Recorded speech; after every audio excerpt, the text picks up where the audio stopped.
చాలా మంది పడిపంతులకు పాఠాలు చెప్పరాదు, పోరగాన్లకు పోయములు చెప్పరాదు. కానీ గీ సార్ చూడురి ఎంత మంచిగా పాఠాలు చెప్తున్నాడో.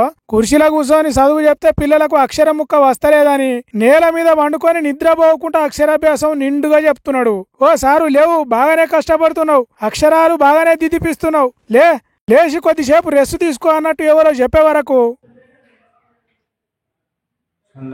संडास में लगा दारू पी के तुम ऑलरेडी उठो उठो उठो उठो उठो उठो तुम उठो तुम्हारा को निशा ज्यादा होगा उठो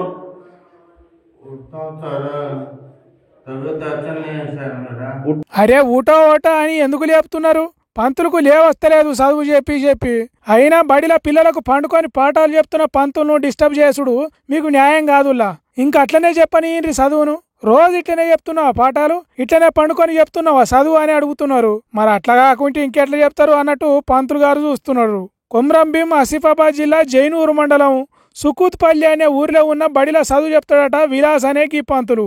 పేరుకు తగ్గట్టు విలాసాలకు అలవాటు పడి కడుపు నిండా దాగచ్చి ఓ స్వర్గంలో తేలుతున్నాడట. అందుకే నువ్వు ఉండేది బడిలో కాదు సారు, బార్ షాపులా అన్నట్టు సస్పెండ్ చేసి ఇంటికి పంపించిర్రట. ఇక ఇప్పుడు తనను ఆపేటోళ్లే ఉండరు కావచ్చు. ఏం పంతులో ఏం పాడో గాని 4 అక్షరాలు చెప్పి బుద్ధి వచ్చేటట్టు పిల్లలను తయారు చేస్తాడు అనుకుంటే ఇట్లా ఆయనే బుద్ధి తక్కువ పనులు చేస్తున్నాడు. కవిత తెలివి అంటే తెలివే పోన్రి, కవిత PRO ఏరే లెవెల్ పోన్రి. కవిత ఇప్పుడు మాట్లాడే మాటల వెనుక ఎప్పటి మూలాలో ఉన్నాయట. ఎక్కడి నుంచి అలా వచ్చినాయో ఎట్లా వచ్చినాయో తెలియదు కానీ కవిత రేవంత్ రెడ్డి కలిసి వ్యాపారం చేసిన కంపెనీ కాగితాలు మన దాకా వచ్చినాయి. కంపెనీ నెంబర్లతో సహా సిట్టా మొత్తం తట్టల కొద్దొచ్చింది. సీఎం రేవంత్ రెడ్డి కవిత ఇద్దరు డైరెక్టర్లుగా 2010లోనే అడికోర్ ఇన్ఫ్రాస్ట్రక్చర్ ప్రైవేట్ లిమిటెడ్ అనే ఇండ్లు బంగ్లాలు కట్టే కంపెనీని పెట్టినరట.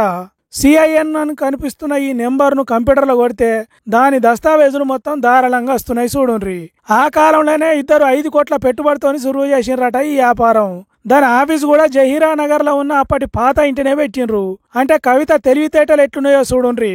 తెలంగాణ రాష్ట్ర ఉద్యమం ఓ దిక్కు జరుగుతుండగానే రాష్ట్రం రావద్దని పనిచేస్తున్న రేవంత్ రెడ్డితోని కలిసి వ్యాపారం చేసిందంటే చిన్న ముచ్చటనా?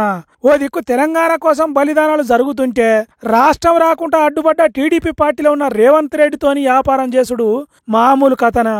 సృజనా సుధి అనే జైపాల్ రెడ్డి సుట్టపైన కూడా ఈ బిజినెస్ లో ఉన్నాడు. అంటే ఎసొంటోలతోని చేతులు కలిపిందో చూడుండ్రి కవిత. రేవంత్ రెడ్డి 2013 తర్వాత డైరెక్టర్ గా లేనట్టు రికార్డులలో ఉన్నది. కానీ కవిత రేవంత్ రెడ్డిలో వ్యాపార దోస్తాన్ అనేది అట్లనే ఉన్నది కావచ్చని అంటున్నారు కొందరు. అందుకే అప్పటి బిజినెస్ పార్ట్నర్ అయిన రేవంత్ రెడ్డికి ఇప్పుడు కవిత సాయం చేస్తున్నది. BRS పార్టీని ఇడగొట్టే రేవంత్ రెడ్డి కుట్రకు సాయం చేస్తున్నది. కన్న తండ్రికి తోడబుట్టిన అన్నకు ద్రోహం చేస్తున్నది. BRS పార్టీ నుంచి పెద్ద పెద్ద లీడర్లను దూరం చేస్తే పార్టీ పల్సన్ అవుతుంది అనేది రేవంత్ రెడ్డి చేసే ప్లాను. అందుకోసం కవిత ఆసరైతున్నది సీఎం రేవంత్ రెడ్డికి. ఇప్పుడు రేవంత్ రెడ్డి చెప్పినట్టు చేస్తున్నది. కానీ ఆఖరికి ఆటల అరటిపండు అయ్యేది కవితే అని అంటున్నారు తెలంగాణ రాజకీయాలు తెలిసినోళ్ళు.